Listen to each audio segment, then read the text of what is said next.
From the TMZ newsroom in Ferguson, Missouri, it's the Hollywood Beatdown with this man right here, Tyron Woodley. Tyron, how you doing, man? I'm doing good, man. I miss you guys. I should be in LA right now, but hey, we gotta do what we gotta do. That's right. We're gonna start with Fired Up. Last time we spoke, there was all this talk. You said you had agreed with the UFC to fight Nate Diaz at UFC 219 on December 30th in Las Vegas. What's the latest with Nate Diaz? Are you guys gonna fight? Is he gonna take the fight or what? Well, I'm fired up because I know you booked some hotel rooms, and Nate Diaz obviously is scared, homie. When someone says, hey, I want to get paid $15 million to fight a fighter, and they've never received it, not even to fight Conor McGregor, that's a nice way of saying, no, I don't want to fight him. That's like me saying, hey, yeah, I'll fight fucking Stipe Miocic. Just pay me $35 million. That's basically saying no. So, unfortunately, it would have been a crazy card December 30th in Las Vegas, I believe. And it would have been a crazy end of the year.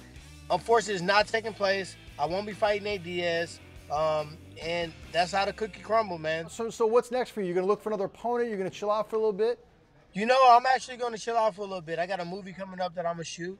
I got a lot of work on Fox, a lot of opportunities coming up. I am going to go ahead and undergo the surgery on my shoulder. I decided a couple days ago it's going to be a bummer, but, you know, at the end of the day, if nobody wants to step up and fight somebody that's not even 100% in their one shoulder, then I might as well get my shoulder to where it should be so I can continue my belt with a little bit less risk. Well, his loss, man. He lost a huge opportunity. And you know huge what? Huge payday, man. Huge payday. You would have smashed him anyway, though, huh? Yeah, I'm a smash. He can't run forever. All these guys that talk, man, it's so funny. They wouldn't let me fight Bisping, but they'll let George fight him. And they let Kelvin Gastelum fight.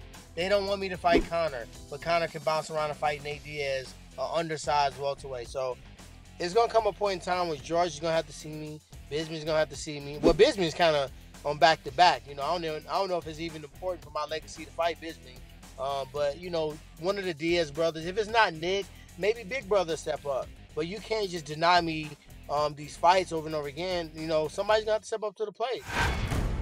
All right, moving on to my favorite segment. This one's called You Tough, Huh? And this involves two Georgia Tech football players, and it's one of the craziest videos we've seen at TMZ in a very long time. Tyron, do you know the backstory here? I don't know. I kind of heard that they might have gotten into a scuffle. I don't know why, so I guess I really don't know the backstory. Two starting defensive backs at Georgia Tech. Two good players. They're seniors.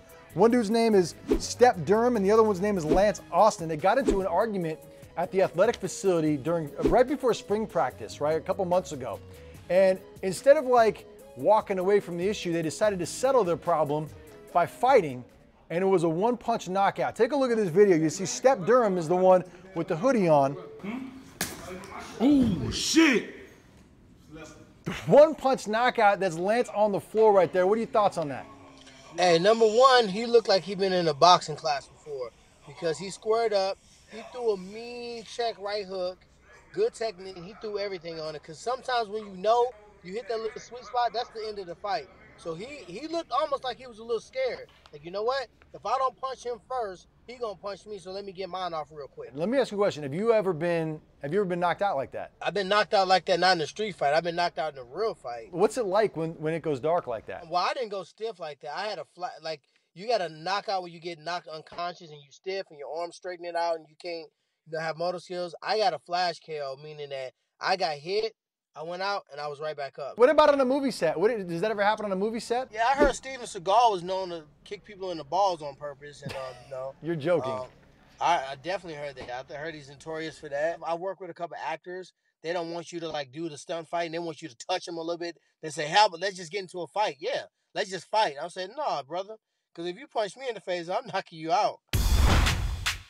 All right, it's time for the segment that Tyron named himself. It's called On the Real, though. Yeah, man. This On the Real, though, involves Philadelphia Eagles star Fletcher Cox. Now, this is a crazy story where he is being sued by a guy who claims that Fletcher Cox banged his wife and ruined his marriage, and therefore Fletcher Cox should have to pay him money. This is a true story. Now, the whole deal is the guy who's suing lives in North Carolina. His name is Joshua Jeffords. And in North Carolina, you can actually sue for something called alienation of affection. And to do that, you have to prove that you and your spouse had a genuine love and affection, that the love and affection was alienated and destroyed, and it was because of the malicious acts of a third party. And here he's saying that Fletcher Cox, he has proof Fletcher Cox banged his wife during a work trip to Pennsylvania. They had text messages afterward, and because of it, he's going to sue Fletcher Cox, and Fletcher Cox is liable for ruining his marriage.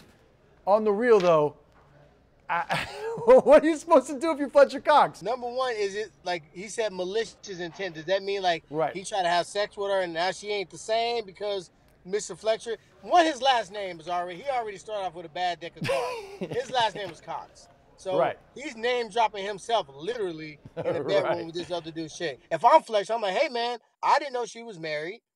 No clue. She came up to me because of who I was. And, you know, that's not abnormal for me being in the position that I'm in. How should I be paying you because this happened? You know what I mean? So if you're Fletcher Cox and some smoking hot lady comes up to you and wants to have sex, and you're under the impression that she's single and you're single and you have sex with her, like, what are you supposed to do to protect yourself from this kind of a lawsuit? Hey, you got to walk around with the NDA on deck. Yeah. Like, hey, you want some of this action? Sign the dotted line. I mean, we're assuming that he didn't know she was married, and it's his word versus her word. So in the court of law, I'm like, hey, I didn't know she was married. You want to know what his proof is?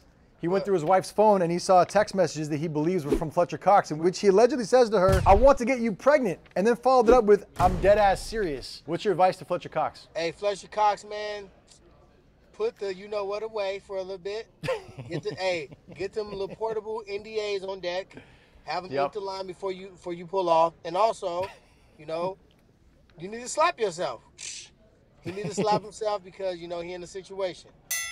All right, it's that time in the show where Tyron punches someone in the face and then pats someone else in the back. So Tyron, first up, who are you going to punch in the face this week? Hey, you know what? Last week I patted this person on the back, Mr. Trump. I patted him on the back because, you know what, he had been doing all this crazy stuff, and he finally came through clutch, got the basketball players out of China.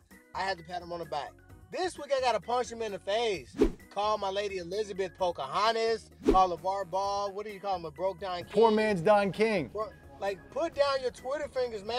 You run in the country. How do you have time to talk about people? All right, now it's time for the pat on the back. Who gets the pat on the back this week? You know, I got to give CNN a pat on the back. Sometimes, you know, they're a little suspect with the way they bring the news. But this time around, they actually talked about the slave trade. They exposed it.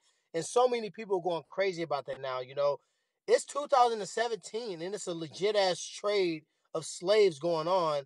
And, man, it's completely bogus.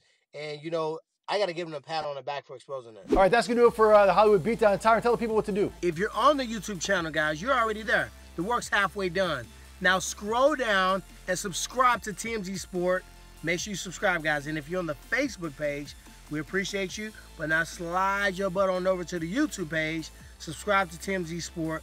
More Hollywood Beatdown with Tyron Woodley, as well as sports, gossip, pop culture. You want to see it? We got it. You name it. It's there. Make sure you subscribe.